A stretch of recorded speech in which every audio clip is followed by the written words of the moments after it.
Welcome all of you. Today we are discussing about the subtopic of application of insulating materials in electrical machines and devices. Myself, Mr. Baswade Yogesh, lecturer from Electrical Department, SIT Polytechnic, Yadrao. Before we starting our today's lecture, we revise some previous lecture points in which we seen about the dielectric breakdown or dielectric failure of liquid insulating materials, in which first we classified the liquid insulating materials according to their purity. That means how amount of this liquid will be purified. First is according to contaminated liquid, second type is technically pure liquid, and third type is highly purified liquid. These are the classification of liquid insulating material according to their purification or according to their purity. Next is the factors affecting the breakdown strength of liquid insulating materials, in which first is dissolved gases, distance between electrode, dust and dirt particles, moisture and water particles, impurity, temperature, shape of electrode, viscosity of liquid and electrode material. In dissolved gases, in liquid increases, breakdown voltage decreases, distance increases, then breakdown voltage increases, dirt and dust particles increases, then breakdown voltage decreases, moisture water particles increases, then breakdown voltage reduces, impurities increases, then breakdown voltage decreases. When temperature increases or decreases, according to that the dielectrical breakdown or dielectrical strength will be increases or decreases. That is, temperature and dielectrical strength is inversely proportional to each other. When temperature increases, then dielectrical strength decreases. Shape of electrode, when we used point plane electrode, then breakdown voltage is less. When we used a sphere electrode, then breakdown voltage is more. When viscosity is less, then dielectrical strength will be more. And electrode material. Next is the dielectrical breakdown of solid insulating material, in which solid dielectrical material are used in all kinds of electrical circuit and devices to insulate current carrying parts from each other and from the earth when they operate at different voltages. The solid dielectric have higher breakdown strength as compared to the liquid and gases. When breakdown occurs, then solid get permanently damages while liquid partly recover dielectric strength and gases fully recovered. Factors affecting breakdown strength of solid insulating material, in which thickness of material, area and volume of solid dielectric, shape of electrode, time of application of voltage, time of duration or test of voltage.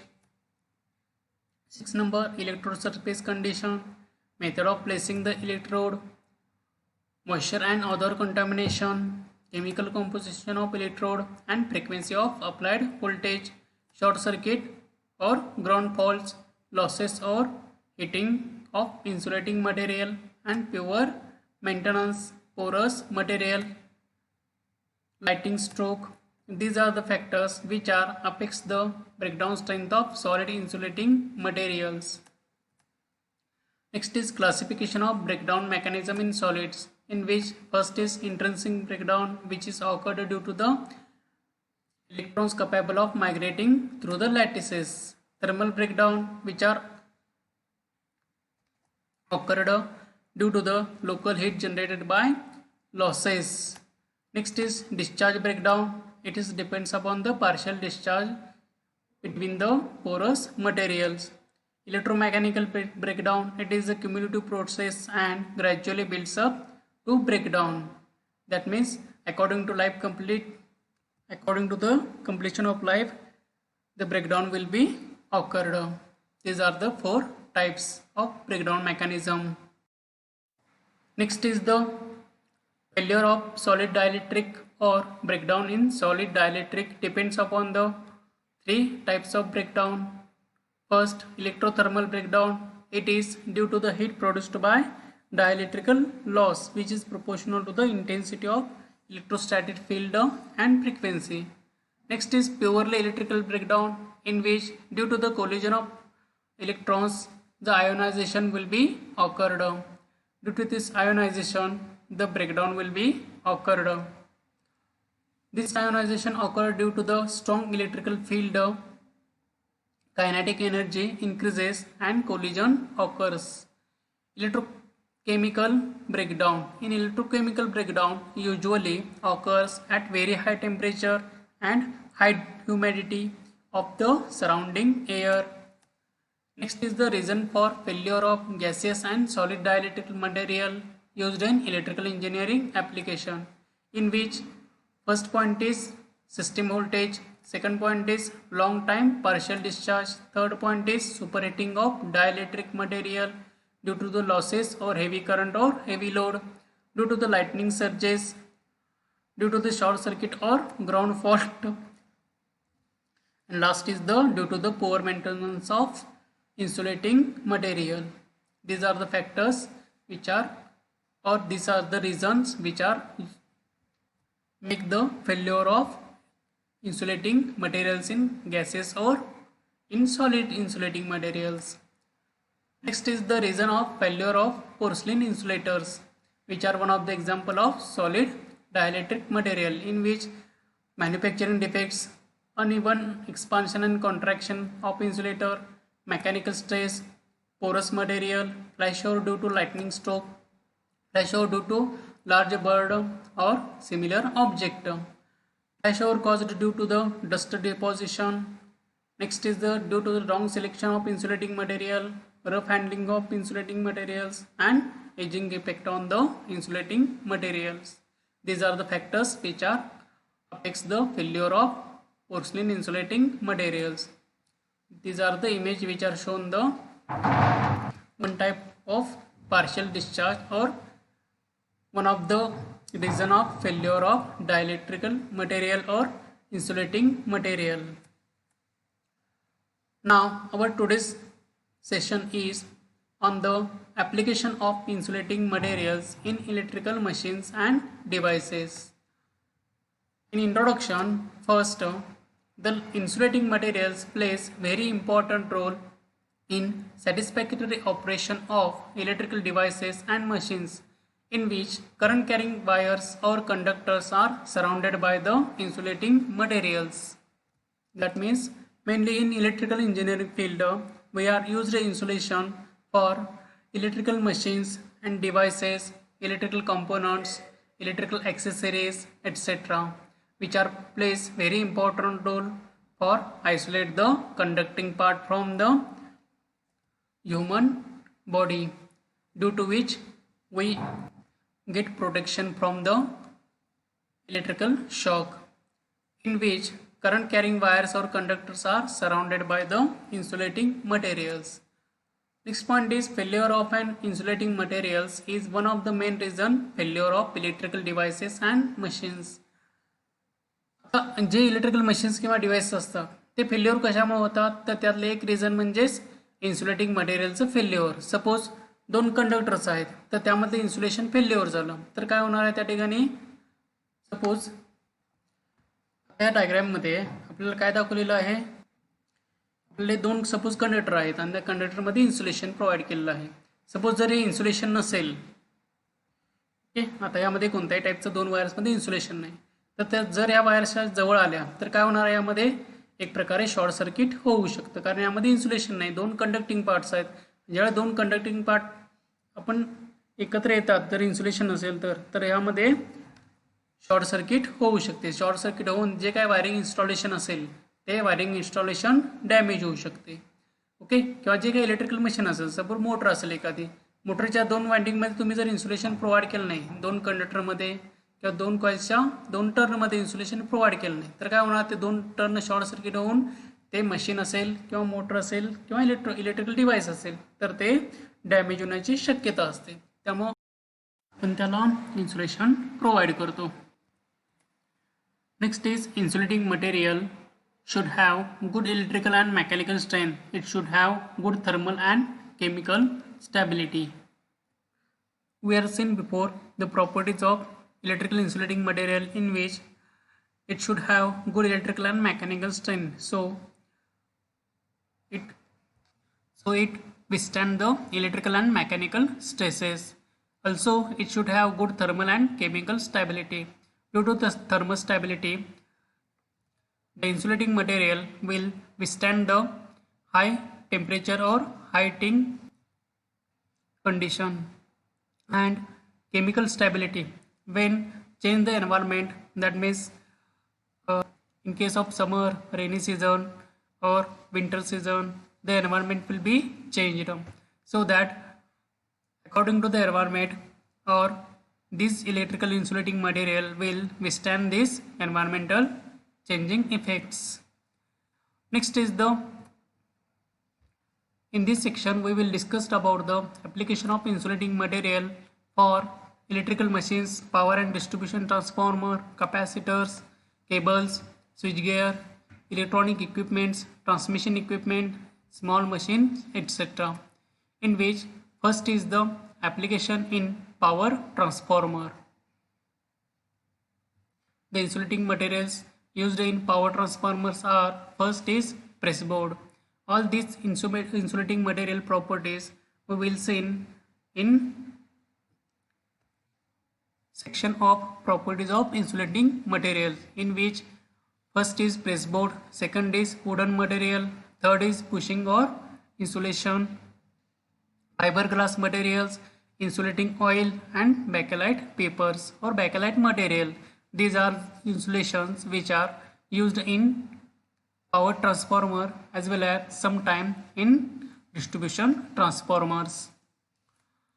Next is first power and distribution transformer, in which application of power transformer. In application of transformer, the insulation provided between the coil to coil or turner to turner insulation provided.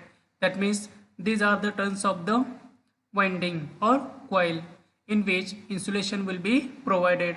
Second point is coil to coil insulation. Okay, in which हा जो सगळा transformer तुम्हाला दिसतोय, हा transformer फक्त एकाच coil पासून तयार झालेला नाही. आता सपोज हा 3 फेज ट्रान्सफॉर्मर आहे. हा फर्स्ट फेजसाठी वाइंडिंग असेल, सेकंड फेजसाठी आणि थर्ड फेजसाठी, अशा 3 फेजसाठी 3 वाइंडिंग आहे असं आपण कन्सिडर करू. ओके, आता यामध्ये कसं आहे, ही जी एक फेजची वाइंडिंग आहे त्यामध्ये सिंगल वाइंडिंग नसतं, ह्यामध्ये नंबर ऑफ वाइंडिंग्स असतात आणि त्याचे ग्रुप्स तयार केलेले असतात. तुम्हाला नंतर येईल ते ट्रान्सफॉर्मर चॅप्टरमध्ये. ओके, मग आता ह्यामध्ये काय झाले, कॉइल टू कॉइल आपण इन्सुलेशन प्रोव्हाइड केलेलंच आहे, as well as the insulation provided between the coil to coil. आता यामध्ये एकच कॉइल नाही म्हणून मी सांगितलं, नंबर ऑफ कॉइल्स असतात, त्या प्रत्येक कॉइलमध्ये काय केलेलं असतं, इन्सुलेशन प्रोव्हाइड केलेलं असतं. Third point is low voltage to earth insulation. आता तुम्ही ट्रान्सफॉर्मर कोअर बघितलं असेल, आपण मॅग्नेटिक मटेरियलमध्ये ट्रान्सफॉर्मर कॉइल बघितली होती. मग ते ट्रान्सफॉर्मर कॉइलवरती ट्रान्सफॉर्मर कोअर बघितली होती. ठीक आहे, मग ती ट्रान्सफॉर्मरची जी कोअर असते त्याच्यावरती आपण वाइंडिंग इन्स्टॉल करत असतो. तुम्हाला इमेज दाखवतो मी. आता ह्या इमेजमध्ये आता ट्रान्सफॉर्मर कोअर विथ वाइंडिंग, ही जी ट्रान्सफॉर्मरची कोअर दिसते तुम्हाला, आयर्न कोअर आपण मॅग्नेटिक कोअर पाहिली होती मॅग्नेटिक मटेरियलमध्ये. हे काय ट्रान्सफॉर्मरची कोअर आहे, मेनली ही सिलिकॉन स्टील मटेरियलपासून किंवा CRGO मटेरियलपासून तयार केली जाते. ओके, आता हे जे मटेरियल आहे हे काय झाले, ट्रान्सफॉर्मरची कोअर झाले. आपलं इन्सुलेशन कोणतं होतं, low voltage coil to earth. अर्थ म्हणजेच काय, ही बॉडी आहे ट्रान्सफॉर्मरची. कोअर म्हणजेच काय, आयर्न पार्ट आहे. हा आयर्न पार्ट काय इथं क्लॅम्पिंग केलेलं आहे, त्याला ते लॅमिनेशन धरून ठेवण्यासाठी. हे क्लॅम्पिंग काय त्या ट्रान्सफॉर्मरच्या बॉडीला अटॅच असते. ओके, मग आता हे आयर्न कोअर त्याला अटॅच झाल्या आणि हे कशाला, बॉडीला अटॅच आहे. त्यामुळे बॉडी म्हणजेच काय झालं, अर्थ पॉईंट झाला. ठीक आहे, ते बॉडी आपण काय करतो, अर्थिंगला कनेक्ट करत असतो. मग ते बॉडी म्हणजे आपण अर्थ पॉईंट असं कन्सिडर करूया. ठीक आहे, प्लस आता ह्या कोअरवरती काय करतो आपण, एक कॉईल इन्सर्ट करत असतो. ट्रान्सफॉर्मरमध्ये 2 कॉइल्स असतात, एक प्रायमरी वाइंडिंग असतं आणि एक सेकंडरी वाइंडिंग असतं. ओके, मग जे लो व्होल्टेज वाइंडिंग आहे त्यामधलं ते लो व्होल्टेज वाइंडिंग आपण कोअरच्या शेजारी घालत असतो आणि त्या लो व्होल्टेज वाइंडिंगवरती आपण हाय व्होल्टेज वाइंडिंग हाय व्होल्टेज वाइंडिंग इन्सर्ट करत असतो. नेक्स्ट आहे त्यामध्ये हे वाइंडिंग दाखवलेले. आता हे जे कोअर आहे ते कोअरच्या वरती काय केले, इन्सुलेशन प्रोव्हाइड केले. असे प्रेसबोर्ड किंवा पेपर इन्सुलेशन किंवा वुडन मटेरियल अशा टाईपचे हे इन्सुलेशन इथं प्रोव्हाइड केलेलं असतं कोअरच्या वरती. हे ती उभी कोअर आहे पूर्णपणे. ओके, हे जे कोअर आहे ते कोअर म्हणजेच ही कोअर झाली. या 3 कोअर झाले, त्यातले एक कोअर सिंगल कोअर या ठिकाणी दाखवलेले आहे. ह्या कोअरवरती काय केले, पहिल्यांदा इन्सुलेशन प्रोव्हाइड केले. इन्सुलेशन प्रोव्हाइड केल्यानंतर हे जे वाइंडिंग आहे ते वाइंडिंग त्या ठिकाणी इन्सर्ट केले गेलेलं आहे. ओके, आता हे जे वाइंडिंग आहे तुम्ही बघता, आता याने एकच कॉईल इन्सर्ट केले. माशी मी सांगितलं कॉईल टू कॉईल इन्सुलेशन. आता ही फर्स्ट कॉईल असेल, त्याच्यावरती दुसरी कॉईल, त्याच्यावरती तिसरी coil, according to the voltage application. म्हणजे किती व्होल्टेजचा ट्रान्सफॉर्मर आहे, 11 kVचा आहे, 22 kV, 33 kV, त्यानुसार हे कॉईलचे नंबर ऑफ वाइंडिंग्स ठरलेले असतात. ही first coil, second coil, third coil असे त्यामध्ये इन्सर्ट केलेलं असतात. ओके, मग आता यामध्ये दाखवले थर्ड पॉईंट कोणता होता आपला, कॉईल टू अर्थ इन्सुलेशन. अर्थ म्हणजेच काय, हा कोअर म्हणून कन्सिडर केले गेलेले असते. आणि हे वाइंडिंग, या वाइंडिंग आणि म्हणजे हे वाइंडिंग कोणतं आहे, लो व्होल्टेज वाइंडिंग आहे. नेहमी एक लक्षात ठेवा गोष्ट, कोअरच्या जवळ जे वाइंडिंग असतं ते नेहमी लो व्होल्टेज वाइंडिंग असतं. प्रायमरी असू शकेल किंवा सेकंडरी वाइंडिंग असू शकेल. ओके, कोअरच्या जवळचं वाइंडिंग असणार आहे ते लो व्होल्टेज वाइंडिंग, आणि लो व्होल्टेज वाइंडिंग वरती मग हाय व्होल्टेज वाइंडिंग इन्सर्ट केलेलं असते. पण त्याच्या अगोदर कोअरवरती इन्सुलेशन प्रोव्हाइड केलेलं असते. आता लो व्होल्टेज वाइंडिंग काय इन्सर्ट करायचं कोअरच्या जवळ, जर सपोज आपण हाय व्होल्टेज वाइंडिंग इन्सर्ट केलं या ठिकाणी, तर आपल्याला काय कॉईल टू अर्थमध्ये किंवा कॉईल टू कोअरमध्ये जास्त इन्सुलेशन प्रोव्हाइड करायला पाहिजे हाय व्होल्टेज वाइंडिंगसाठी. कारण जे काही इन्सुलेशन प्रोव्हाइड करतो आपण ते व्होल्टेजवरती डिपेंड असतं. व्होल्टेज जास्त असेल सिस्टीमचं तर आपल्याला जास्त इन्सुलेशन प्रोव्हाइड करायला लागतं. मग आता त्यासाठी काय केलेलं असतं, त्यासाठी आपण इथे लो व्होल्टेज वाइंडिंग इन्सर्ट करतो की जेणेकरून आपल्याला इन्सुलेशनची कॉस्ट रिड्यूस होऊ शकेल किंवा स्मॉल साईजचं इन्सुलेशन आपल्याला इथे इन्सर्ट करता येईल इथे. ओके, हे झालं कॉईल टू अर्थ इन्सुलेशन. ठीक आहे, त्यानंतर फोर्थ पॉईंट आहे high voltage to low voltage coil insulation. आता हे पहिली कॉईल झाली, त्याच्यावरती दुसरी अजून हाय व्होल्टेज कॉईल बसवायची आहे. पहिल्यांदा आतमध्ये लो व्होल्टेज कॉईल आणि त्याच्यावरती हाय व्होल्टेज कॉईल आपण इन्सर्ट करतो. मग त्याच्यामध्ये आपल्याला इन्सुलेशन प्रोव्हाइड करायचं आहे. Next is the high voltage coil to ground. म्हणजे आता हाय व्होल्टेज वाइंडिंग आपण ह्या वाइंडिंगवरती माउंट केलं. काय केलं, हे लो व्होल्टेज वाइंडिंग आहे, त्याच्यावरती आपल्याला हाय व्होल्टेज वाइंडिंग बाउंड करायचं आहे. ठीक आहे, मग हाय व्होल्टेज वाइंडिंग बाउंड करण्या अगोदर आपल्याला काय करायला पाहिजे, low voltage winding to high voltage वाइंडिंगला इन्सुलेशन प्रोव्हाइड करायला पाहिजे. त्यासाठी आपण आतमध्ये ज्या इन्सुलेशन प्रोव्हाइड करतो दोन वाइंडिंगच्या मध्ये, म्हणजे लो व्होल्टेज वाइंडिंग आणि हाय व्होल्टेज वाइंडिंग या दोन वाइंडिंगच्या मध्ये इन्सुलेशन प्रोव्हाइड केलेलं आहे आपण. ओके, त्यानंतर लास्ट आहे ते high voltage to ground insulation. म्हणजे आता हाय व्होल्टेज वाइंडिंग आपण इन्सर्ट केलं. इन्सर्ट केल्यानंतर पुन्हा आपल्याला एक इन्सुलेशन प्रोव्हाइड करायला पाहिजे की जेणेकरून ती कॉईल कुठे बॉडीला जर टच झाली तर त्या ठिकाणी ॲक्सिडेंट होऊ शकतो किंवा शॉर्ट सर्किट किंवा फॉल्ट क्रिएट होऊ शकतो, अर्थ फॉल्ट असेल. ओके, मग अर्थ फॉल्ट होऊ नये म्हणून आपण काय करतो, high voltage coil to ground म्हणजे हाय व्होल्टेज कॉईलच्या वरती एक इन्सुलेशन प्रोव्हाइड करतो. ओके, अशा 5 टाईपचे इन्सुलेशन आपल्याला प्रोव्हाइड करायचे आहेत. पहिलं इन्सुलेशन कुठलं, टर्न टू टर्न इन्सुलेशन. म्हणजे प्रत्येक टर्नमध्ये एक कॉईल आहे, कॉईलचा एक टर्न असे नंबर ऑफ टर्न्स तुम्हाला दिसतील इथं, त्या प्रत्येक टर्नला तुम्हाला इन्सुलेशन प्रोव्हाइड करायचं आहे. त्याला काय म्हटलं आपण, conductor or turn to turn insulation. Next आहे ते कॉईल टू कॉईल इन्सुलेशन. म्हणजे ही कॉईल आणि दुसरी कॉईल असेल, दोन कॉईलच्या मध्ये हे जे इन्सुलेशन प्रोव्हाइड केलेलं आहे त्याला काय म्हटलेलं आहे आपण, coil to coil insulation. Third आहे ते low voltage coil to earth. म्हणजे ही कॉईल काय केल्या, इथं कोअर आहे, ह्या कोअरवरती इथे इन्सुलेशन प्रोव्हाइड केलं गेलेलं आहे बघा, त्याला काय म्हटलं आपण, low voltage to earth insulation. Next आहे ते high voltage coil to low voltage coil. म्हणजे ही लो व्होल्टेज कॉईलच्या वरती आपण हाय व्होल्टेज कॉईल बाउंड करणार आहोत, मग त्याच्यामध्ये सुद्धा इन्सुलेशन प्रोव्हाइड करावं लागते. त्यानंतर high voltage coil to ground or earth. आता हाय व्होल्टेज कॉईल आणि बॉडी हे दोन्ही एकमेकाला कनेक्ट होऊ नये यासाठी आपण इन्सुलेशन प्रोव्हाइड करतो. अशा 5 टाईपचे इन्सुलेशन ट्रान्सफॉर्मरमध्ये आपण प्रोव्हाइड करत असतो. ओके, नेक्स्ट जाऊया आपण applications in power transformer. There are 4 principal areas where there are 5 principal areas where insulation must be applied. First is conductor or turn to turn insulation, आपण बघितलेले आताच. Next is the coil to coil insulation. Next is the low voltage coil to earth insulation.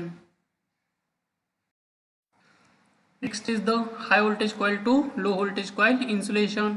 Next is the high voltage coil to ground insulation, ground or earth insulation.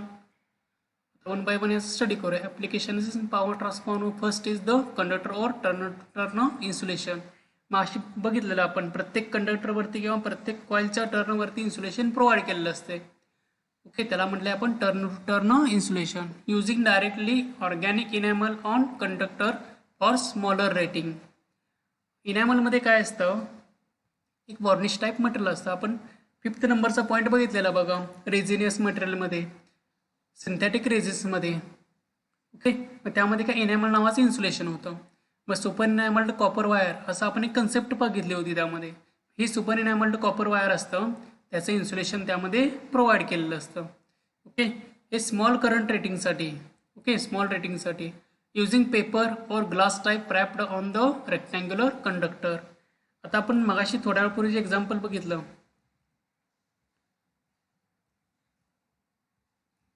आता ह्या ठिकाणी बघा, या ठिकाणी काय पेपर और ग्लास टाईप, म्हणजे त्या पेपरवरती काय ग्लास टाईप एक इन्सुलेशन प्रोव्हाइड केलं, म्हणजे ग्लासची पावडर वगैरे असते अशा टाईपचं ते इन्सुलेशन प्रोव्हाइड केलं जातं. मग तो पेपर असेल ते या प्रत्येक टर्नवरती बाउंड केलेला असतो. हे कशासाठी, हाय व्होल्टेज इन्सुलेशन प्रोव्हाइड करण्यासाठी. ओके, तसंच लहान कॉइल्स असतील, साधं वाइंडिंग असेल कॉइल्स, आपण इनॅमल्टमध्ये बघितले 5 नंबर पॉईंटमध्ये. रेझिनियस मटेरियलमध्ये, सिंथेटिक रिझनमध्ये इनॅमल मटेरियल होतं, त्याला आपण सुपर इनॅमल्ड कॉपर वायर असं म्हणत होतो. ओके, मग त्यामध्ये काय सुपर इनॅमल्ड कॉपर वायर आपण स्मॉल टाईपच्या ट्रान्सफॉर्मरसाठी यूज करतो. हे हा लार्ज टाईपचा ट्रान्सफॉर्मर आहे, तसे लहान ट्रान्सफॉर्मर असतात त्या ठिकाणी आपण ते इनॅमलचं इन्सुलेशन प्रोव्हाइड करतो.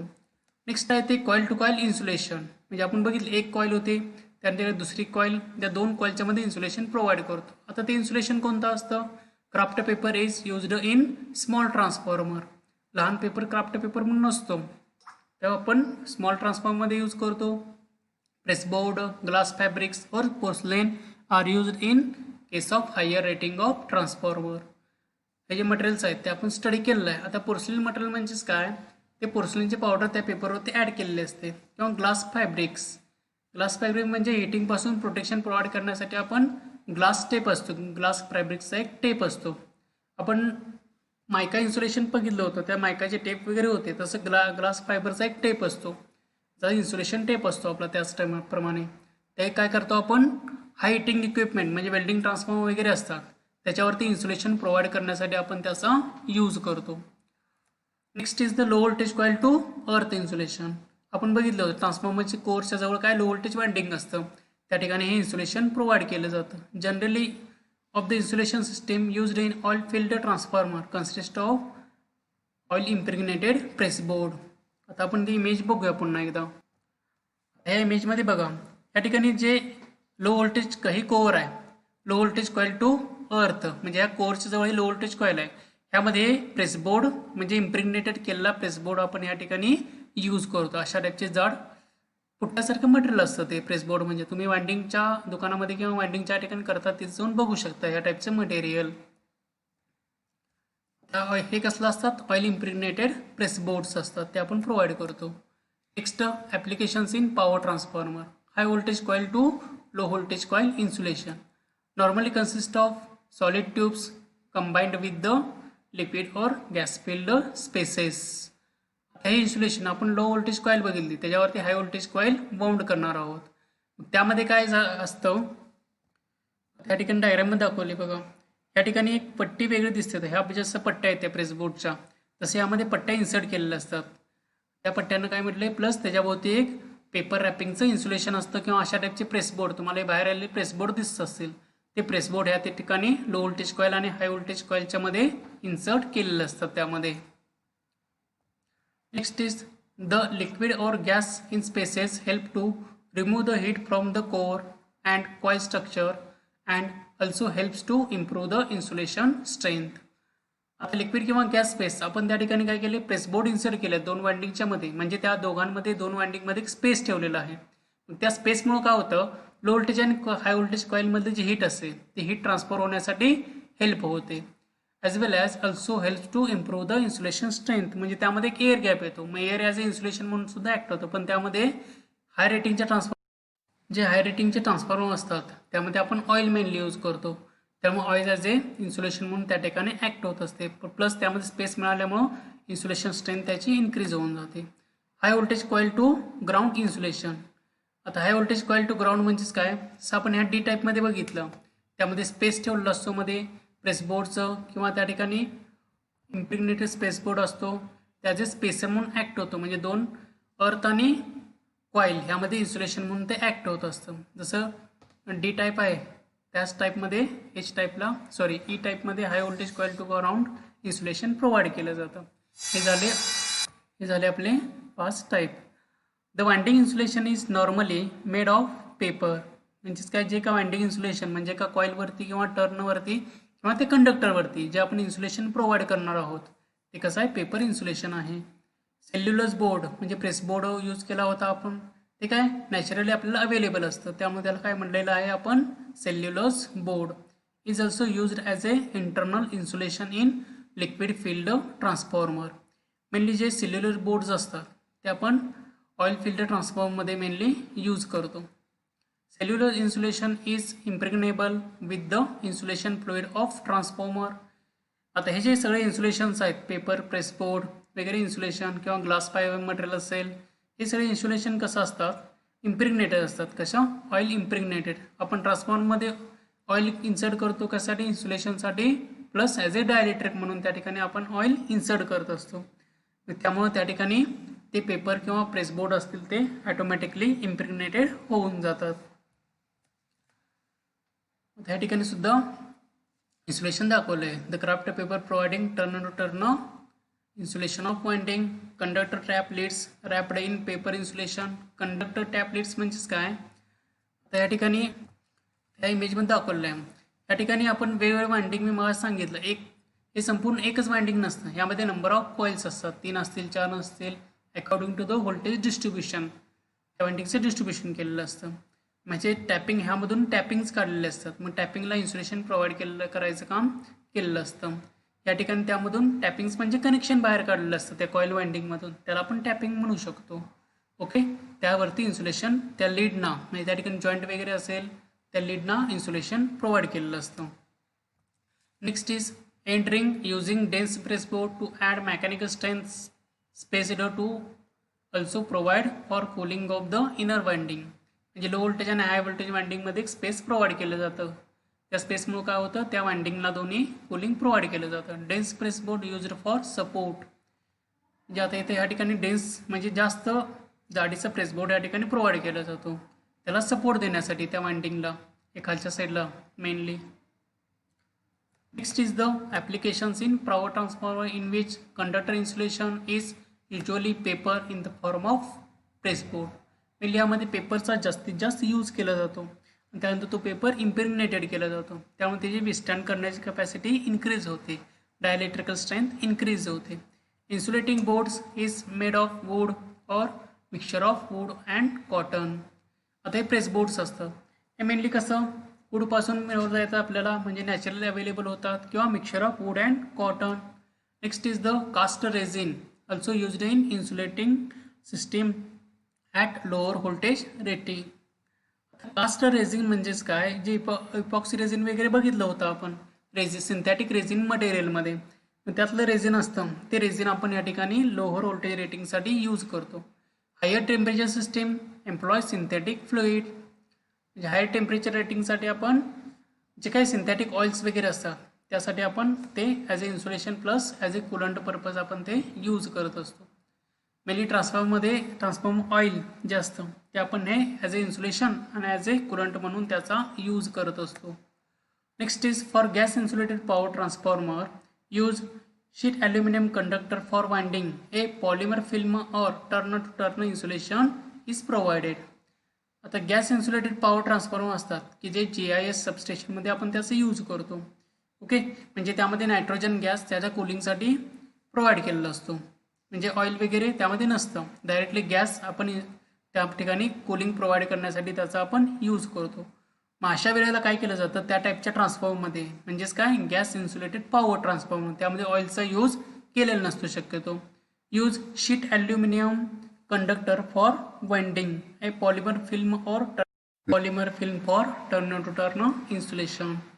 आता एक पॉलिमर मटेरियल असतं, आपण सिंथेटिक रेझिन्समध्ये बघितलं होतं पॉलिमर म्हणजे किंवा पॉलिथिलीन मटेरियलमध्ये, त्यामध्ये पॉलिमर मटेरियल होतं. मग त्या मटेरियलचं इन्सुलेशनसुद्धा त्या ठिकाणी प्रोव्हाइड केलं जातं. त्या ठिकाणी आपण पेपर इन्सुलेशन प्रोव्हाइड करत नाही, पॉलिमर फिल्म इन्सुलेशन असतं. मग ते इन्सुलेशन आपण टर्न टू टर्न इन्सुलेशनसाठी म्हणजे प्रत्येक कंडक्टरवरती त्या ठिकाणी शीट ॲल्युमिनियम कंडक्टर्स असतात, म्हणजे फ्लॅट टाईपचे कंडक्टर्स असतात ॲल्युमिनियमचे गॅस इन्सुलेटेड पॉवर ट्रान्सफॉर्मरमध्ये. मग त्या ठिकाणी काय केलेलं आहे आपण, पॉलिमर फिल्म म्हणजे प्लॅस्टिकचं पेपर टाईपमध्ये इन्सुलेशन असतं, ते पेपरचं इन्सुलेशन आपण त्या ठिकाणी प्रोव्हाइड करतो. आणि त्याला आपण कूलिंग कशाने प्रोव्हाइड करणार आहे, गॅस थ्रू, म्हणजे नायट्रोजन किंवा हायड्रोजन गॅस थ्रू आपण त्याला कूलिंग प्रोव्हाइड करतो आपण त्या ठिकाणी. अशा टाईपचे ट्रान्सफॉर्मर मेनली कशासाठी यूज करतात, ज्या ठिकाणी ऑइल वगैरे किंवा आग लागण्याची शक्यता प्रिव्हेंट असते, म्हणजे ज्या ठिकाणी नॉन म्हणजे गॅस सबस्टेशन वगैरे असतात, ज्या ठिकाणी पेट्रोलियम पदार्थ वगैरे असतात, म्हणजे पेट्रोल वगैरे, ज्या ठिकाणी नॉन इन्फ्लेमेबल एरिया असतो, म्हणजे त्या ठिकाणी आग लागण्याची शक्यता नको, अशा ज्या एरिया असतात त्या ठिकाणी आपण अशा टाईपचे ट्रान्सफॉर्मर यूज करतो. कारण ऑइलमुळे काय होतं, आग लागण्याची शक्यता असते, ऑइल जर शॉर्ट सर्किट झालं तर. ओके, मग अशा ठिकाणी हे गॅस इन्सुलेटेड सबस्टेशन असतात, त्या ठिकाणी आपण गॅस इन्सुलेटेड पॉवर ट्रान्सफॉर्मरचा यूज करतो. Next is transformer oil.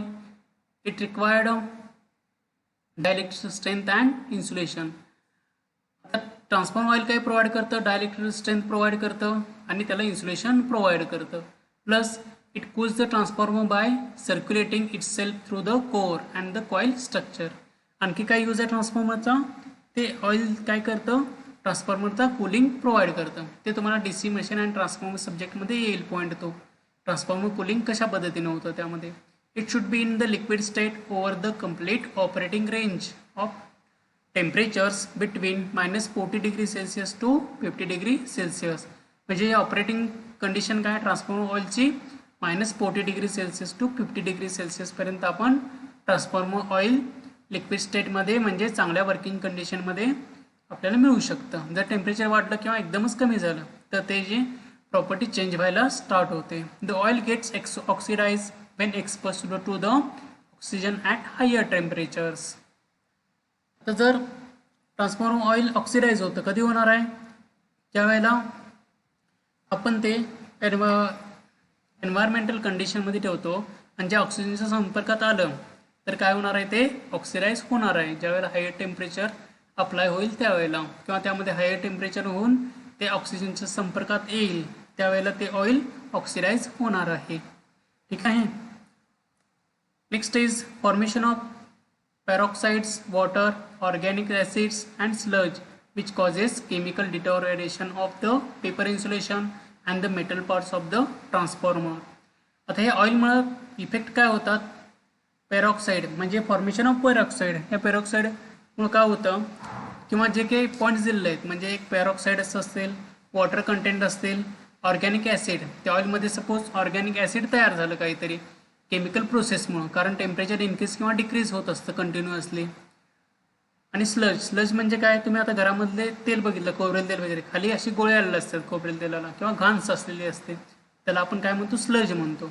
ह्या सगळ्या कारणांमुळं काय होतं, त्याचं केमिकल डिटोरेशन म्हणजेच काय, केमिकल प्रोसेस होऊन त्याची लाईफ कमी होते. कशाची लाईफ कमी होणार आहे, पेपर इन्सुलेशनची, प्लस जे मेटल पार्ट्स आहेत त्याची सुद्धा लाईफ त्या ठिकाणी कमी होणार आहे. जर ऑइल ऑक्सिडाइज झालं आणि त्याचे केमिकल प्रॉपर्टीज चेंज झाल्या, वॉटर कंटेंट तयार झाले, ॲसिड तयार झालं, स्लज धरलं ऑइलनं, तर त्यामुळे इन्सुलेशन खराब होऊ शकते किंवा मेटल पार्ट्सना गंज चढू शकतो किंवा ते खराब होऊ शकतात. ऑइलची स्टॅबिलिटी किती आहे, +50°C किंवा -50°C वरती. त्यामुळे काय झालं जातं, हे टेम्परेचर कॉन्स्टंट ठेवण्यासाठी आपल्याला कूलिंग प्रोव्हाइड करावं लागतं ट्रान्सफॉर्मरला. या वेगळ्या मेथड्स आहेत.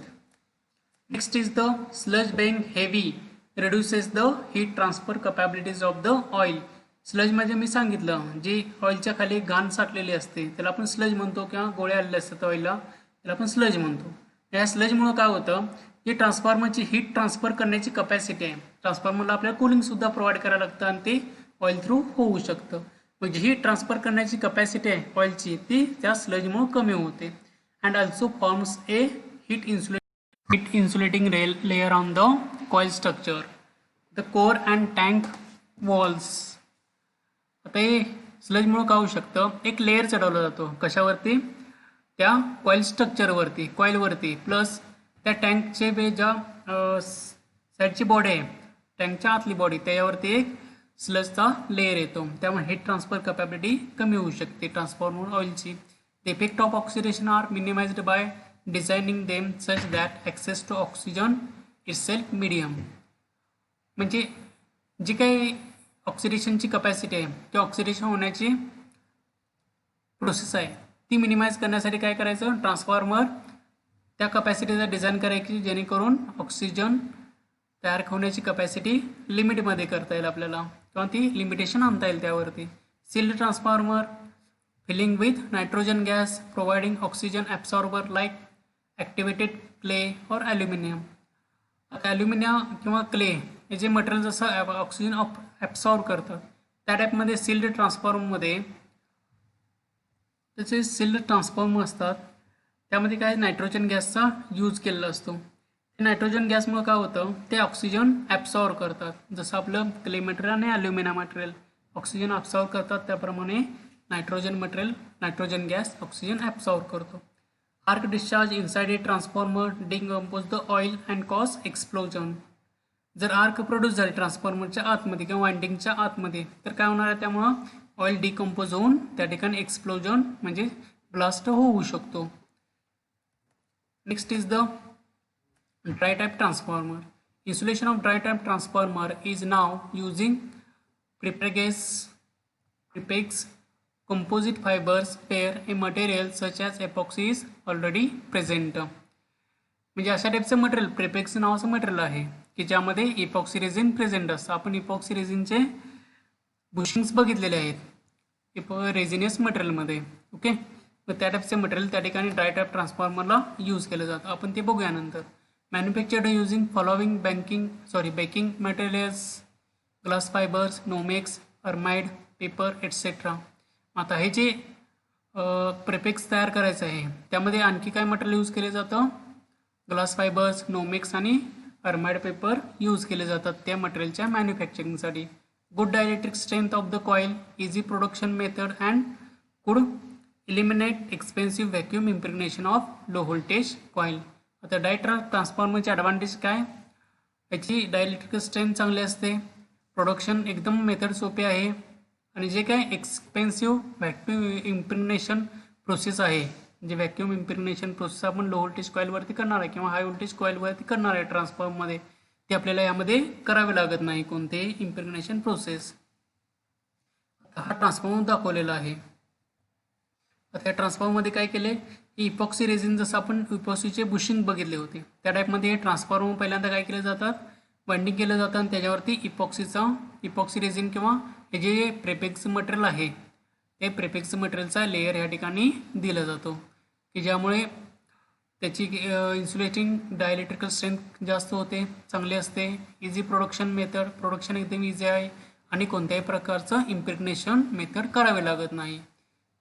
हे ड्राय टाईप ट्रान्सफॉर्मरचे ॲडव्हान्टेजेस आहेत. या ठिकाणी तुम्हाला ट्रान्सफॉर्मर दाखवलेलं आहे.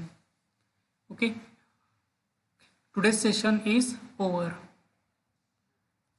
थँक्यू.